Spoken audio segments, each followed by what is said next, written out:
People in Andover, Kansas, a suburb of Wichita, are picking up the pieces after an EF3 tornado ripped through their town.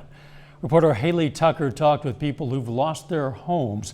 One says they don't know their next step, but are glad everyone made it out alive.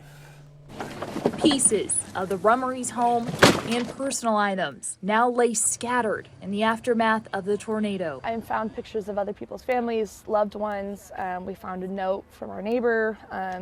And it's weird to think that your personal life is just strewn out around you for everyone to see. Sydney says things are replaceable, but one item from her father with ALS is something she can't replace. My dad had recorded storybooks for my children because his voice is going. So he recorded storybooks on a flash drive that was in my dresser. I just found my coaster that was on my nighttime dresser in the trees, but the drawer where I kept it next to my bed was still there. The Rummerys weren't prepared to say goodbye to what they thought was their forever home. We were planning on starting a family this summer, so it was really hard to go back in. She wasn't home when the tornado ripped through their neighborhood. My dad was a storm chaser back in the day. He covered the 1991 tornado.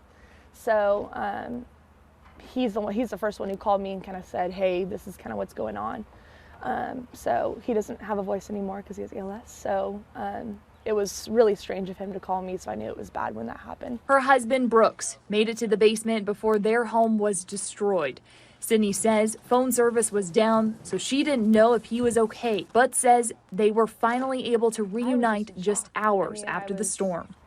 You never think it's going to happen to you. Obviously, they say that, but it really is true. Losing their newlywed home, a future that included children, broke their hearts. But finding the flash drive of Sydney's father's voice and finding each other safely means that future is still possible. In Andover, Haley Tucker, Eyewitness News. Authorities say around 8 people in the Andover area were injured in the storms.